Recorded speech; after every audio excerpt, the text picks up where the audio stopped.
Hello, Agenda Woman Tribe, and welcome to another episode of Agenda Woman Money Dates in partnership with Nedbank. In today's episode, we will be deep diving into three key areas. The first one will be responsible spending during the holiday season. The second one will be managing your debt during the holiday season.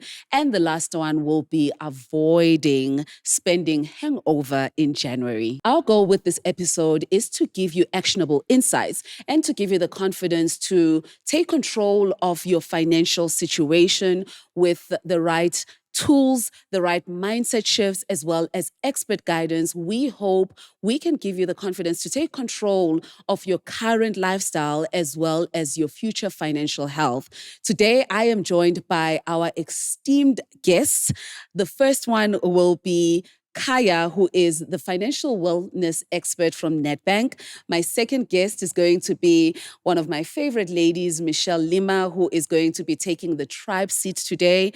And the behavioral expert joining us today actually was part of our previous episodes, Amugelani, who is also from Nedbank. Ladies, I'm so excited to have you join me in the conversation today. And just to start off, we're almost at holiday season, but we all began with some lofty financial goal. So I want to just go around the table and have everyone just share a little bit about what their financial goals for this year were and how you are tracking. Amukelani, I'll start with you. It's always great because you're always the first person to start if your name starts with A. So I came a So you're little bit used to it. prepared. I think for this year, my financial goals were actually to spend below my means. And also another one was for me to actually start saving, like intentionally so. So one of the things that I've done from my side to start saving is I've automated it, so it goes on like a recurring payment or a stop order. And with regards to spending below my means or living below my means, I think that is still in progress. I'm not there yet. Yeah. Well, there's one win, and we should be grateful for that. Michelle? Sure. So my goals were tied to attaining things. So I wanted to make sure that I have money to buy certain things cash. So for instance, I wanted a new car and I got myself that. Yay. I also wanted to get a brand new cell phone, the latest one. I didn't want to pay for it over time. I got that as well. So for me, those were my two like big things, and to just stay afloat and save some more. And I managed to do that. So Well done. thank you. Kaya? Mine was to be as close to being debt free as possible, and I've done so much. I've done so well. I actually should clap for myself because I've covered some ground. I mean, it was something that has been I've been struggling with for a very long time, and my second one was to continue to save as much as I can. And for that, it was just a continuous a journey. And so with covering being as close to being debt free as possible, so I had to up my saving game. And so there's a bit of a balance. And I can say I'm happy with what I've done. I really love that. Some very financially responsible ladies in the panel today. Whilst we're talking about the holiday season, I think all of us to some degree have those areas that are blind spots. And I kind of want to track, maybe think about the last 3 years. I mean, this year I'm sure there's things that you're going into the holiday season thinking, I don't want to do that. But if you think about the last 2 or 3 years, what have been some of the financial spending blind spots for you as we get into the holiday season? Yeah. I think as we get into the holiday season, one of my biggest financial blind spots was actually in planning. So one of the things that I've realized about myself is that when you plan, or when I plan, I actually plan looking at big items. So for example, I have family in Limpopo, and every December, it's almost like they draw us back. You need to go back to Limpopo and visit family members and all of that. So you would plan for the big things like your travel, like how much is it going to cost you in terms of your petrol. You need 2 full tanks in terms of your toll gates. Those things you plan for, but the other things would be the small things that you actually don't plan for that actually get away from you. So it would be things like you're not planning for petrol to actually move around, to go from one village to the next. So small things like that, those are the things that this year I'm intentionally in trying to make sure that I actually spend, that I actually look at my spend, my previous spend, and actually plan for those. So I think that is one of the things from my side. And also the fact that I'm a carer, so my many personality is one of a carer. So it always hits me that, sometimes you're like, obviously you plan for your gifts that you have for your family members, but because you're a carer, someone else comes up and they need something. So that is one of the things that I would do as well. So those has been a part of like my blind spots, yeah. Michelle? Sure. Mine was getting lost in the sales. Like, from Black Friday into December into early January, like everything has a red tag. And because I did not budget for it, I thought I was bargaining because I'm buying anyway. So it's like, I haven't bought clothes all year. I've been good with money. This is a sale. And before you know it, a month and a half later, you've spent so much money that you did not intend on spending. So this year, I am planning for Black Friday. Well done. Well done. So that I just don't get caught up in that. But yeah, that was a big blind spot for me. And Kaya? For me, it was the last minute preparations. I would always say, I know exactly what I want, but I still have time. I know exactly what I want, therefore I know I'm not going to overspend. But the last minute preparations, you put yourself under unnecessary pressure. You know exactly what you want, but now you don't have time to go. So you end up buying anyway, and you end up paying more because now you know this is what you want and you have to have it. So it was for me just putting myself under unnecessary pressure. And the second one was the hype. I mean, it's been a long year, so therefore it's festive season. I need to relax. I mean, it shouldn't come as a surprise. The year is always long. I mean, it's just the leap year one day long, but it's always long. So I'd get caught up in the hype and say I need to relax. And I've learned to say it's only probably 2 weeks at length or 3 weeks. So it's not a big deal. It's going to pass. So yeah. So this is what I'm getting as some of the red flags that we should all be thinking about when it comes to the festive season. The first one, the small expenses, which I think is something that happens throughout the year, right? When you think about budgeting, we do think of the big items. I think it took a while for me to even get to a point where I start thinking about even the grocery items that, you end up, you budget maybe 1,000 rands, you end up spending 1.5, and you look at a couple of months later and you spend such a ridiculous amount on food because you just said, oh, it's just 100 rands extra. Oh, it's just a 200 rands extra. So those small expenses are a big thing. The second thing I'm getting is that Black Friday. It's very interesting because when you think about people who are penny pinchers, who think about where their money goes, you don't think about their blind spots and the fact that when they overplan and they overthink money, they still get caught up in some of these traps. So the marketers know exactly how to speak to all of us. Yeah. And then the third thing I had is, of course, the last minute preps. And I think a lot of people find themselves there because it's such a long year. And when that bonus kicks in, you haven't really sat and thought about how you're going to be spending it. And then that salary that comes in the middle of the month in December as well, you start to just get into this whirlwind and the snowball of spending. And then you also set the hype, which we're going to speak about later in this conversation. But I want to go back to basics. When we started Money Dates, one of the things that we said to our community is that we want to help them get financially healthier. And I always think about the idea of being healthy from a physical health point of view, how you would have your BMI, when you go to the first day at the gym, there's measurements that you take and these are the things that I need to work on to understand that I'm getting to a healthy position.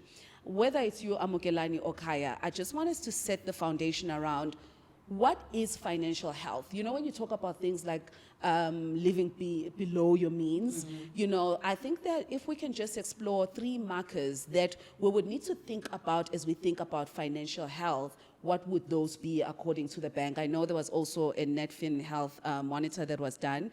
And I also know Dr. Frank mentioned it at the Agenda Women Summit. But for the purpose of this conversation, I'd really like to just touch on that again. What are we looking at when we say we want to be financially healthy? Firstly, you need to have a realistic plan that really aligns with your goals, that aligns with your vision, that aligns with the kind of financial life that you envisage. And I would say it starts with that plan, because you really need to reassess yourself and say, who am I when it comes to money? What is my status, or where am I in this journey of financial life? And once you establish that, then you really need to identify like the factors that are very detrimental in your financial growth. What is holding me back? Who earlier on mentioned like her personality. Who am I when it comes to money? Is it maybe because I overspend? Then that's a thing that holds me back from saving. Is it because I'm a carer? Like I'd like to please people, and that's what makes me hold back on my goals. Once you have that, then you can craft a plan that aligns with your vision. And the last part of it really should be your savings or your investment, because that part should be the execution part once you've established the plan and clearly articulate your vision to say, this is where I want to go.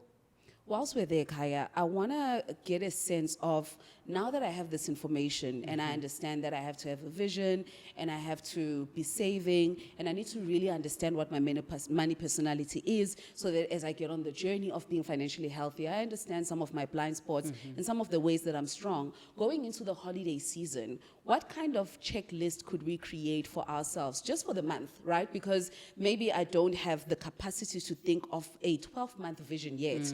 Going into December, what kind of checklist, and it could be just 3 main things that you can advise everyone who's listening into the conversation now to think about as they go into the festive season that could affect their financial health. I mean, if I'm at gym, I know festive season, there's going to be a lot of drinking. I need to be cautious of that. It's going to set me back, when it comes to losing weight. When we think about financial health, how do we create some sort of checklist that says, these are the 3 things that I need to be very cautious of as I get into the festive season? The most important one is to have your December budget.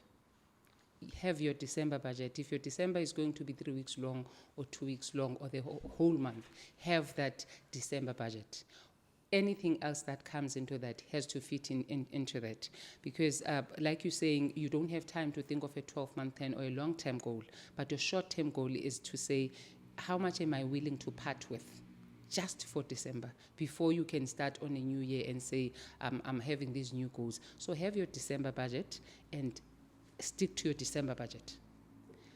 Whatever that you have planned, it has to be accommodated by that plan. So it sounds so cliche, but have a plan that you can stick to it. But a short-term one would be, this is my December budget, this is my holiday budget. Because holiday, like any other thing, is an eventuality. So you need pre-planning for your holiday. And like December is that month where we all want to enjoy. We all want to unwind. Maybe we need to associate December with enjoyment rather than spending. And we need to think of creative ways of enjoying. It doesn't have to be pricey. It needs to be valuable. It doesn't have to be stressful, but it needs to be relaxing. So, but first things first, December budget. I really love that we should make December not so much about spending, but about enjoyment, because I think that opens up a new way of thinking and a new conversation around defining what enjoyment looks like, and having options of enjoyment that have money, and options of enjoyment where you're just home with your family, and maybe it doesn't include big meals, and maybe there's other ways that we can bond, Christmas, holiday, movies, and just spending time together. Gifting also. Let's think of creative ways of gifting. I mean, gift doesn't have to come with a gift tag. It can come, it should be the thought that counts. It should not be the price that counts, or the price that screams, rather. But it should be the thought that counts. So let's think of creating ways. What's the intention behind the gift? I want to make you happy. I don't have to buy you happiness, but I can offer you happiness. And you can do that in various ways. I really love that. I think one of the ways that we really struggle also as we get into the holiday season is being responsible. Just flat out responsible, Yeah. whatever that means for anyone who's listening. But responsibility kind of gets out the window when we start getting those invitations to this party and that birthday and that wedding and that everything that is Yeah. going on in December. I want to just contextualize and lay the foundation around what does responsible spending mean for you individually? Because as we explore money personalities and our understanding of how we engage with money, I think everyone's concept of responsible spending is a bit different. And it could be anchored by the areas where you could have been weak in the past and now where you are strong. So I'm going to go around the table again and kind of get into that definition of what does responsible spending look like for each one of you individually? Sure. For me, responsible spending has to include a couple of things. So the first one, I would say that it's when it comes to my debt, making sure that I'm paying my debt on time. So not falling behind on my debt, making sure that I'm paying it on time. The second one would be in terms of saving, keeping to my savings goals, or making sure that at least at minimum I have 100 Rand put away. If I do not have that big savings goal. And the other one is just tracking my spend and making sure that I'm monitoring what am I spending on. And after that, having some reflections and really calling myself into order to actually understand what am I spending on? Why am I spending on that? What are my beliefs behind the way in which I spend my money? So that for me would be responsible spending. Okay. Michelle? For me, it's been putting boundaries around my money. Ooh. That's been so big for me. I think when we get into a festive mode, there's too many invitations. And I think what we easily forget is that when you accept an invitation, you incur cost, whether it's buying an outfit to it or driving there. And if it's a far place, getting accommodation, that's my money that I'm spending to do all of that. And I think one of the important things we now need to do or rather what I'm doing is I'm having to take stock at okay, that event is great. Do I need to be there? Am I close with this person? Is this important to me? Because if it's not, it really should not fall into part of me spending so much money just to be there and show face. So just really having hard boundaries around my money. I really love that. Kaya? For me, it has to go hand in hand with the long-term benefits. Is it instant gratification? Is it something that's going to liberate me or something that's going to set me back? Is it something that when I look back, I'm going to say it was worth the spend? Or is it something that's going to say I regressed? So an issue of needs and wants comes into question when I think of responsible spending. Do I really need to?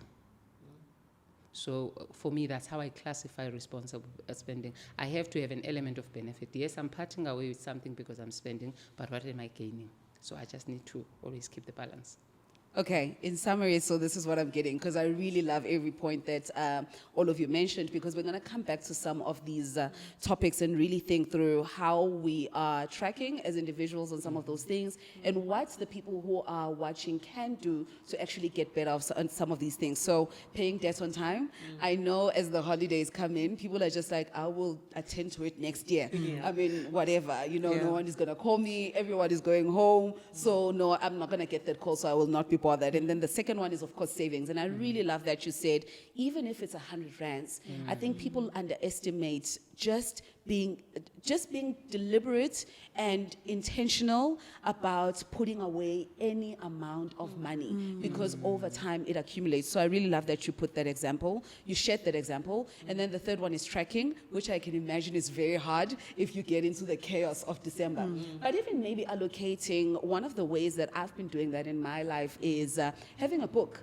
I remember Ronaldo's Georgina, the show on Netflix. Yes. She spoke about how she carries a book and she writes down every expense. Yes. Because she doesn't want to lose track of where the money's going. And I was already doing something like that to just get a sense of on what day do I fall off? Which day did I overspend? And which day am I more diligent around my spending? And then the fourth one that you mentioned, which is also a little difficult for December, reflections. Yeah. I don't know if people really take time to stop and reflect in December, but maybe it is something worth considering. Maybe it's a Sunday, maybe it's a specific day of the week where you kind of look back and think about, how am I How am I behaving? So that you can, if you had a bad week, it doesn't have to be a bad month. So I really loved that. And then, of course, boundaries, which I'm going to ask about, Amukelani, because a lot of us struggle with those boundaries. And then finally, long-term benefits, which I really like, the idea of thinking through what am I getting with what I am parting with.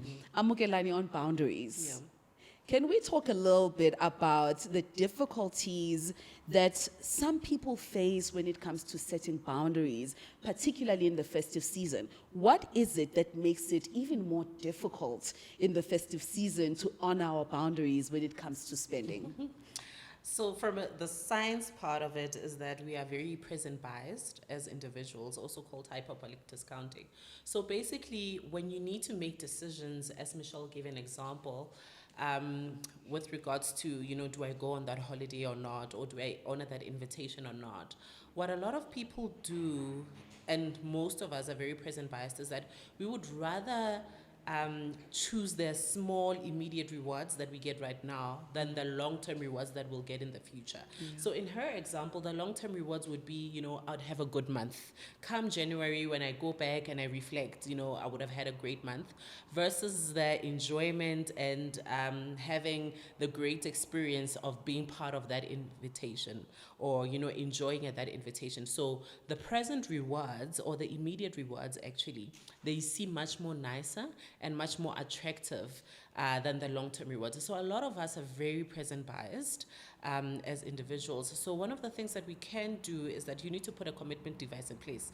And I think we've said this already. So going back to what Kaya has said in terms of having a holiday budget, one of the things that you can do is, split your budget maybe into 50, 30, 20. So, for example, your 50% of your budget is for your essentials, like my food, water, electricity, all of those things. And then 30% is for travel and all of and different things. And maybe 20% might be for self-care and enjoying. So just having that commitment device in place and making sure that as you plan for your December budget, you have the split in there. And if it's gone, it's gone. And that's it. And that's it. Yeah. You don't have any more. You don't have any more. Yeah. It's very interesting that you bring up the 50, 30, 20, and I'm going to go to you, Kaya. That's a method that we are familiar with when it comes to budgeting, where 50% goes to our needs, right? So that is rent, that is food, the things that I can't avoid. 30% is my lifestyle, the things that I kind of can adjust, and then 20% is either investments or debts. When I have two salaries, what does my 50, 30, 20 look like? Because that's double everything that I have in that month. So how do I think about this methodology when it comes to, the money that I'm getting as I get into the holiday season? And maybe what I'm hearing from you, Amukelani, is that I keep that constant, but then within my lifestyle spend, because there's going to be a higher amount, I still have rules around that. Am I right in thinking about it that way? You are partly right, and I also, just not to lose somebody who says maybe 50, 30, 20s doesn't work for me, because in an ideal world, that's what we should do. That's what it should look like. We live in a real world, and in a real world, you need to say whether you can match those numbers or not. What's important is that all those elements need to be covered in your budget. So in a case where you've got two salaries and now it's double of that, life is about priorities. Where do your priorities lie? Do they lie in your needs? Do they lie in your wants? Do they lie in your savings? So that will determine that. But also when we speak 50, 30, 20, we should also stress that that's ideally what we should do, but realistically. Because that's what, I don't know, that's what discourage people from trying to budget, because you say, okay, I don't have 20% for the savings, therefore it's not for me. But budget should not be about that. Budget should be about everything needs to be accommodated. Even if savings is 5% of that, because maybe your needs, they take majority of that, maybe by default or by self-infliction. But what is important is that all of that is accommodated. But in a case where you've got more than what you've got more, you've got plenty, then make sure that you prioritize. It goes according to your vision. Do I really need, Amu said something about debt reduction. Do I really need to focus more on that? Then if that's where you focus more on that, then you put a lot of emphasis in that. Or do I really need, Kaya said, I wanted to beef up my savings. Do I need to really look for investment opportunities out there? But it will be determined by your plans, really. I really love that. Michelle, I want to find out from you. Yeah. When you do get that big bonus, whether it's in November, I mean, for entrepreneurs, it could be a big deal that Yeah. comes maybe once a year where you were highly profitable. How do you restructure your budgeting when it comes to those moments? I mean, I know you have a big event coming up. Yeah. How do you think about that extra revenue that you get? Yeah. I know you're a penny pincher, and I'm going to call you that. But Yes. how do you prioritize really the balance of that responsibility Yeah. and making sure that you still live? But going back to the first question, when you do have extra, Yeah. like extra, Yeah. how do you start to rethink your budgeting? So first of all, I just keep it in my account and I want to see it every single morning. I don't want to have to think about anything. I just want to see it because yes, it's money and I love it and thank God I have it. But a practical thing that I've actually started doing that has really helped is I will really allocate money towards the future things I want to do. So because I obviously run a business and I'm a creator and I also do a lot of influencing work. So there's different money that comes into my account at different times of the month. Like it could be a good month on the 15th or on the 10th.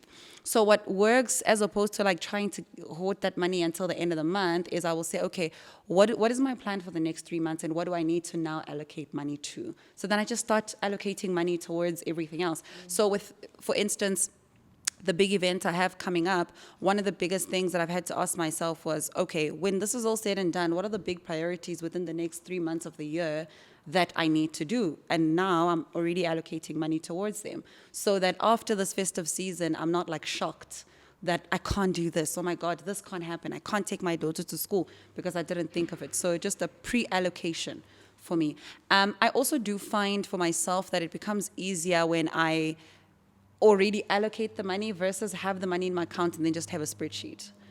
Because or just on an emotion, if I'm like driving with my mom and she likes something so much, I will buy it for her. And I will forget that, oh, actually, I won't always remember the spreadsheet, but if the money's already out of my account, less problems. That's really a great idea. You touched on something that I think is so common with a lot of women, which is emotional spending. December is a period where we're comfortable, we're at home, we have access to money, we have our children around us, they've had a tough year at school, we want to reward them. There is so much around how we want to use money to compensate for how we're feeling around the season. Amokelani, for someone who's an emotional spender, what behavioral hacks can you give us to really curb the emotional spending? The mommies, the young women who are now successful and they really want to do something special for their parents, and suddenly they have all this money. And the impulsive decisions that often come with emotional spending. Yeah, when you said the mummies, you're really speaking to me right now because I'm just thinking, does my toddler really need that outfit? So one of the things that you need to be aware of is you need to be self-aware in terms of what are your personal triggers that are making you spend, emotionally. Are you spending for nostalgia, as an example, or are you spending, because, it's you want to be social, or are you spending, like, what are the personal triggers that make you spend? And one of the rules that you can always have in place, as I've said before, is, put a 24-hour rule for something that you have not planned for in your spending plan or in your budget. Actually ask yourself, okay, I've seen that cute outfit, for my toddler. Do I really need it? Let me just see how I feel tomorrow. And sometimes we can trip ourselves by making sure that we convince ourselves that, no, you know what, this is why I really need that outfit, I really need it. But just to be aware and also keep in mind, what are your financial plans for the next year, right?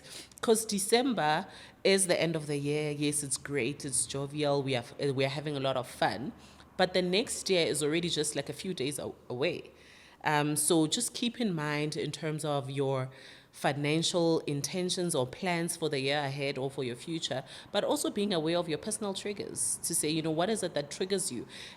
For me personally, because, it's the toddler outfits that trigger me, I try to avoid the malls as much as possible to say, what, it's fine, I'm not going there. Or one of the other things is I actually sit down and I actually look at my baby's closet. There's still clothes that she's worn only once, and do I really need to have that outfit? So within that 24-hour period, as I'm still waiting, I just go through a little bit of those processes from a personal perspective. Yeah. Can I just add a little bit there, Nomndeni, just to Amokelani's point? One of the other things that I think is very important is actually having a goal and a plan. When we talk about vision boarding and actually planning for the next year, those things are so important because then they'll help you know where your money is supposed to go. And sometimes we think that it's stuff we need to start doing like on the 1st of January. It's like, no, but the money is over. It's not going to help. You need to start doing it in November so that you're able to at least, even if it's not for the next 12 months, but for like the first 3 to 6 months around, what are the big priorities for you? Because that way you can then start allocating money. The other thing that I've also done that's helped me tremendously is like having different accounts for different things. And I will name a savings account the thing I want. So that the day I just decide to take money out, I will read the name of that account and it'll remind me that actually this is what I'm trying to get. And if I took 3,000 Rand out of this, I'm going to be at a shortfall. So for me, that's like very practical to like my day to day in terms of emotional spending. Whilst I'm with you, Michelle, one of the things that Kaya mentioned, when we think about this period where we are having access to a lot of money because you have the bonus and you have that salary that comes in the middle of the month, we come into this season already having some debt commitments, right?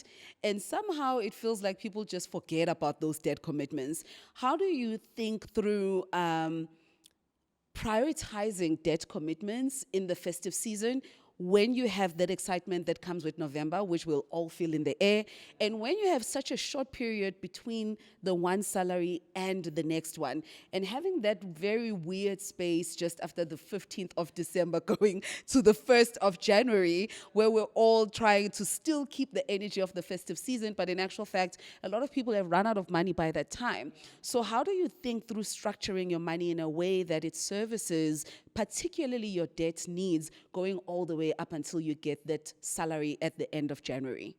I think if you're definitely working on paying off the debt and being in the good books, you want to prioritize that. What works for me is always compartmentalizing my money. So if I know that my debt is worth X amount of money, I'm going to take it in the beginning of November and I'm going to chuck it somewhere to release it when the debit orders need to go out. Because that's the safest way for me that I can manage my money. And then getting into the festive season, you mentioned the 15th to like the 1st, that it's such a short period that feels so long and so fun and so ecstatic. And for me, I've started asking myself, what is priority for me this year? Is priority for me rest? Is priority for me, let's say, like having fun? What is it? And as personally, I've grown, I had a baby. For me, those times, all I wanted to do was rest. I did not want to be going out. I did not want to be traveling with a little baby. I just wanted to be in my house with no one coming, and we can cook and maybe takeaways here and there. And I think once we really truly know what is important to us, we can then create boundaries, which goes back to the conversation. Because now I know that I'm not just going to be led by like every invitation that comes, because what's priority for me right now is to recharge. But that priority for me is informed by the fact that I already have a plan around what my next year looks like. So I know that I need to rest now because on the 4th of January, I need to be back at work. So I can't be partying my entire December because by the 4th, I need to be feeling much better. So I think for me, it's all about managing the now with foresight of what's coming ahead for you. So here's two things I keep getting from you, Michelle. And the first one is this idea of compartmentalizing your money, which I think is so powerful. I think I've heard it before, but the way that you are sharing it again today, there's moments where you hear something and it just like passes over you. But when you hear it again, you're like, actually, that is such a great idea to have an account, a savings account named after a goal. I know for myself, one of the things that I do is my debit orders go off a different account. So when my money comes in, I make sure that that money goes into the debit orders. I never see it. Sometimes I'll pick in that account and there's like 300 rands left and I'm so happy. But trying to make sure that for my credit score to stay healthy, my debit orders are going out on time. Kaya, still on the topic of debt, when we come into this excitement of the festive season, what can we do if we do find ourselves not having honored November, for instance, right? And it goes back to maybe creating those moments of reflection as well. As a financial expert, should you have clients where you see that there's a pattern of them not honoring debt at a particular time of the year, what other tactics have you given as advice in thinking through particularly different personalities and how they engage with the excitement of the season? Because for someone maybe disciplined like Michelle, it could be something easy for them to do. But for someone who's not disciplined, who easily gets excited, what kind of blind spots should they be thinking about and attending to, maybe even before the money comes? So we're so good at convincing ourselves. You know, we tend not to do things, but we always find a reason why we didn't do it. And just automation is key for me. I love that. Have a stop order. As much as debt takes priority, because we have debit orders. But if you know that you don't keep to your own promises, automate your errands, automate your obligations. You mentioned earlier that in December, some people, they get paid early. And it means their debit orders, maybe they likely going to go later and they'll bounce. But once you automate and say, I know in December I'll get paid on the 14th, for an example, so let me have those stop orders, or let me have schedule the debit orders and make sure that everything is done. So by the time you have to convince yourself, you know, the hard work is done. And also, just Michelle is saying, always reassess. I wasn't good in November. What went wrong in November? I don't want to repeat the same things in December. And always be honest with yourself. Have date with your finances. And before the money lands into your bank account, you already know what that money is for. So have a date before the actual date, a pre-date with your finances, and automate your errands. It really takes the pressure off you. Coming back to behavior and debt, Yeah. Amukelani, I find that sometimes one of the reasons that people don't honor debt is because of the relationship that they have with debt. The shame, the feelings of anxiety, the feeling of, I will never finish paying this debt. I mean, I can pause it now and get back to it later. Yeah. There's so many ideas that are emotional that we sometimes have around debt which are not healthy. When you think about some of the pitfalls like paralysis analysis, getting too emotional around how we relate with the debt, because it's very interesting how we go for debt and we're praying, oh my gosh, I hope it's really approved, that car loan and that home loan. But once we're in the cycle of managing the debt, which is what essentially we're doing, we start to get ideas that are harmful to our relationship with debt because maybe of our money stories from childhood. So for people who struggle with that anxiety, shame, and sometimes paralysis analysis around debt, how can they think about reframing their mindset, particularly in the season where it's very easy to say, oh, whatever, my money will not take care of this anyway, I'll come back the following year. You know what's very interesting about that is that a lot of financial services have done a lot of research, right? And we've seen the pitfalls in which people fall into. So, for example, for individuals that get their money early, one of the things that financial institutions are doing, which is also one of the things that Nedbank is doing as well, is to give you an option to say, you know what, move my debit order to the 15th, because you know that you're going to get paid on the 15th. So move it rather than letting it bounce, rather than accept and opt into moving it. So that is one of the things. And then for individuals whereby you know already that, you know what, I'm not going to make it, you know, maybe let's say traveling to Limpopo costs me 5K a month. So, and that is, you know, a little bit similar to my car installment. I'm not going to be able to make it. The financial institutions have already made plans in place for you to be able to opt in, you know, it's via invitation, for you to be able to opt into what we call a skip payment. And basically what that does is that it allows you to pause for now your financial obligations on that car loan. So you can choose whether you want to skip December or Jan. And then later on, you'll still then go around and paying off your debt. From a psychological perspective, there are two ways or a couple of methods in which you could actually pay back debt, right? So it's either the snowballing effect, which I think most of us have heard about it. So you pay off the smallest debt first. And what that does from a psychological perspective is that it actually gives you motivation and it boosts your confidence because, I've already paid off this one. Then, I can do this actually. So then I'll be able to do it.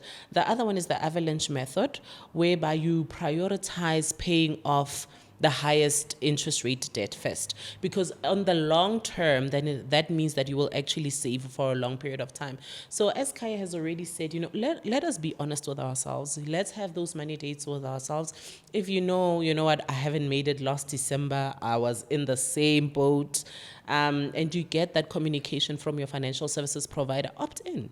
Move your debit orders into the 15th, because at the end of the day, it's something that will be good for you. And one of the things that we always forget is that as we are in the moment of December and enjoying December, we forget January.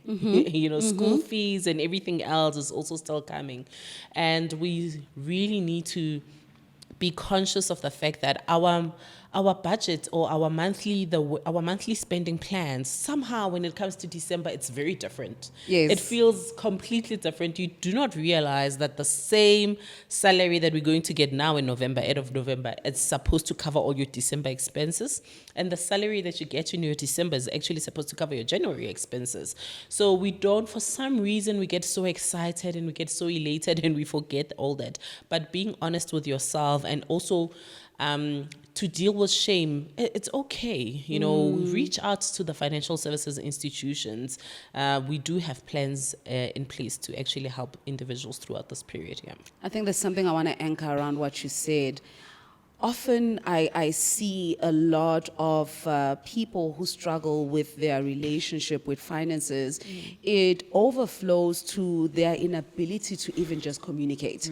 I think one of the most powerful lessons I've learned when it comes to finances as it pertains particularly to debt with big institutions is how accommodating a lot of organizations are in figuring out how to help you get to a point where you have a healthy relationship with the management of the debt that they have given you.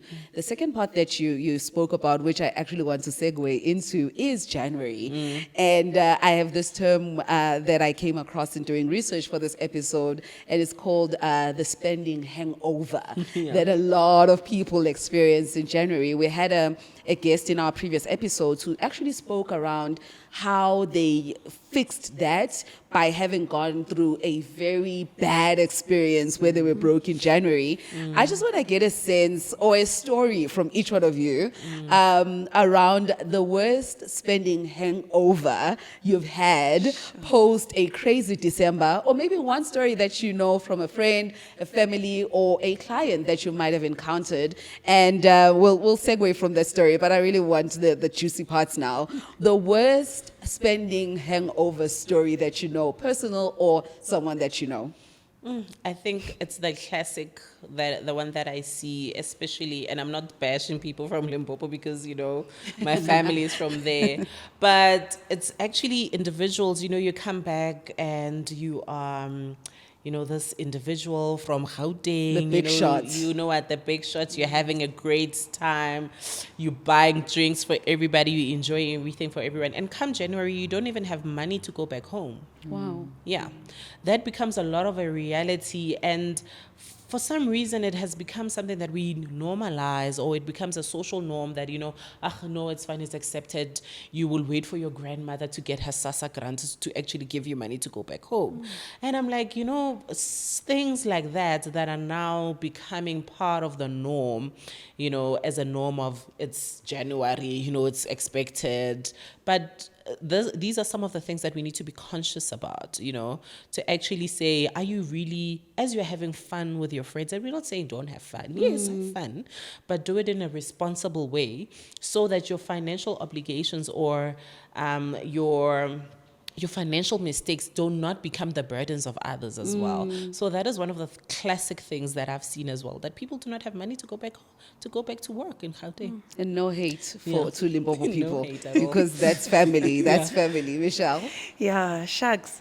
I don't have an intense one, but when we talk about January hangover, what resonates with me the most is like just regretting having spent an amount of money. Like I should, why did I do that?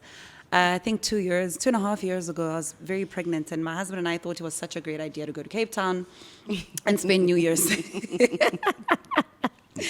Cape Town. Yes, and we thought, you know what, baby's gonna come soon. It's Cape Town's right here. We're just gonna go book an Airbnb and just have a relaxed time. So we go there. Everything is like budget. We are fine. So we decide to visit like a very like fancy restaurant that we thought, oh, this is nice. We're a lover of seafood. And while we are at a restaurant, we were waiting on a payment that we thought was going to come in January or February, whatever, right? But the payment came in then.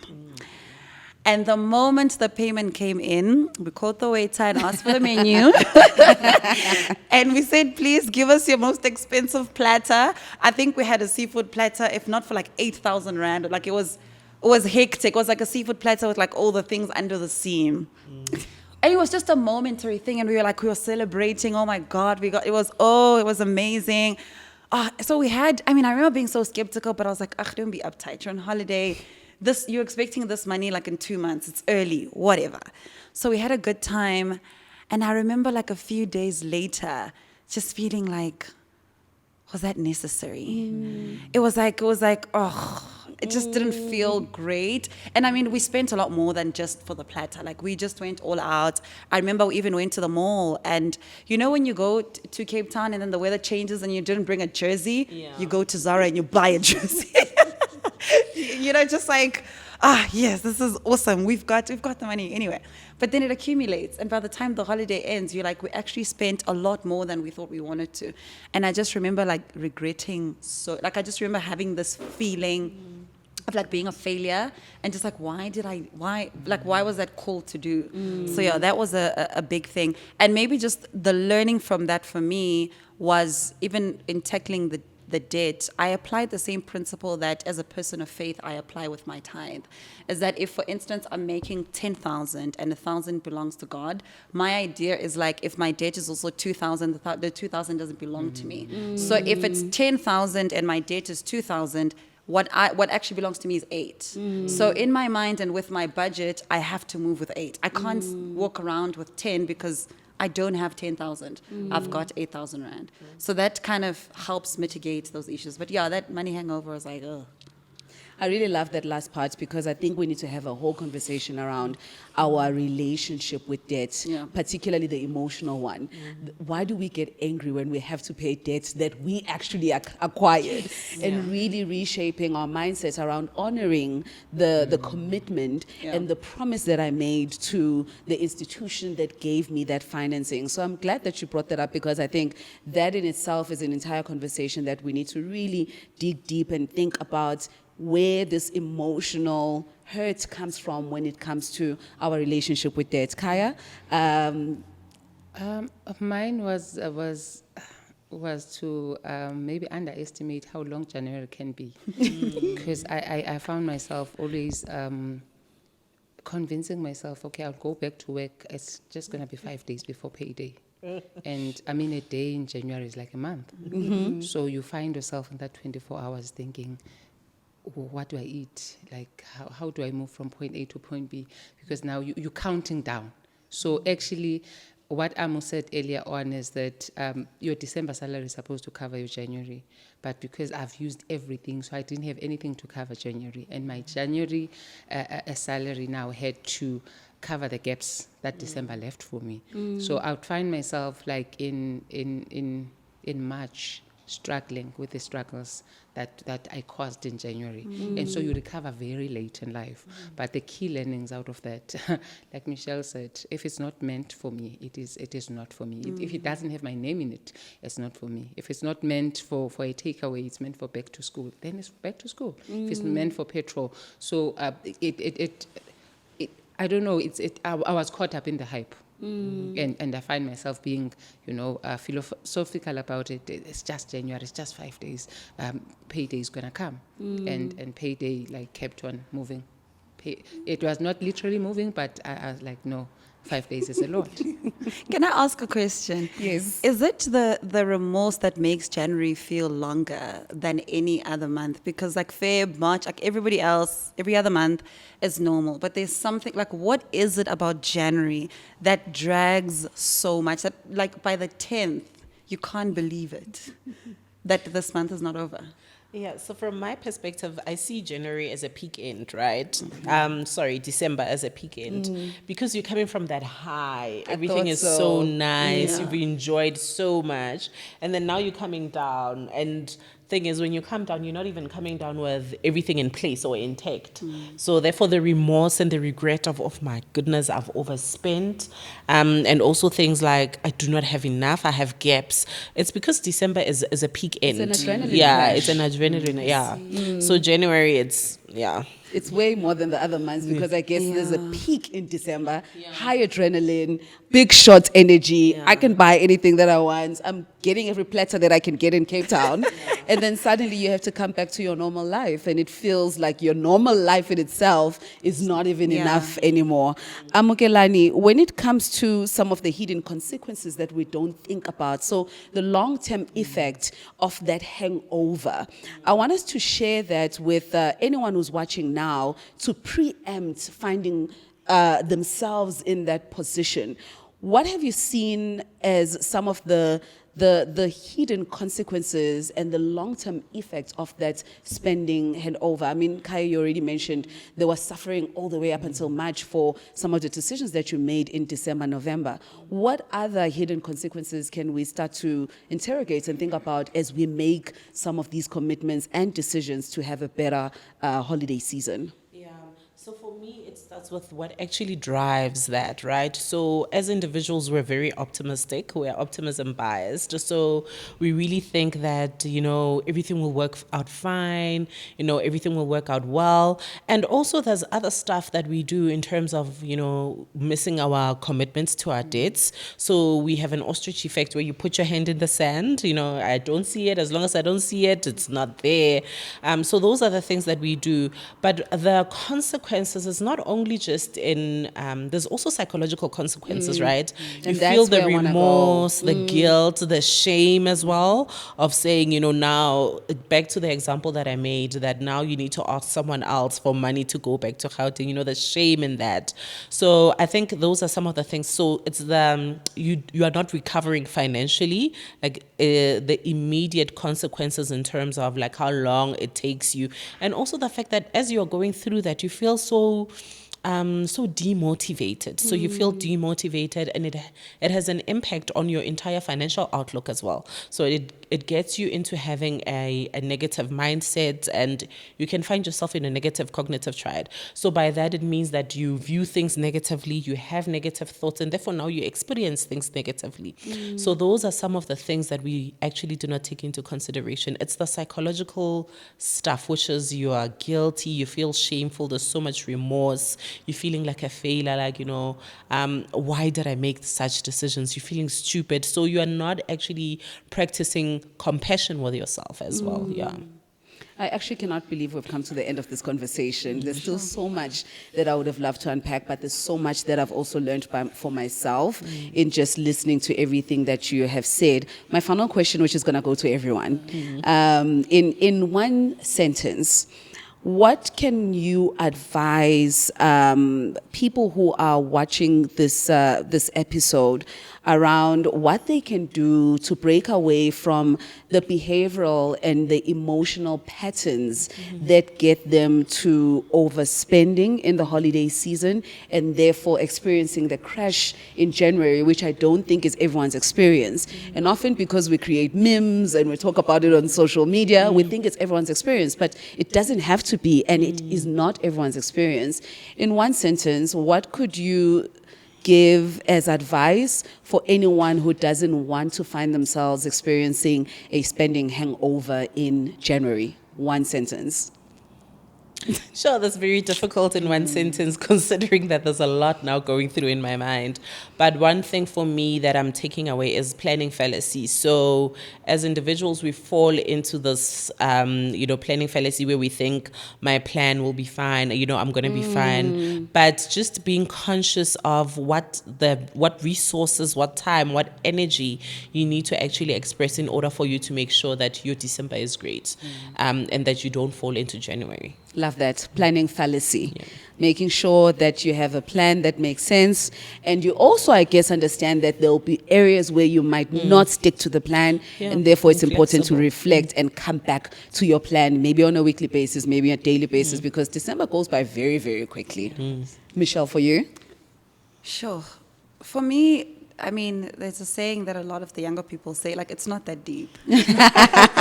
December really isn't that deep. Like, it's not.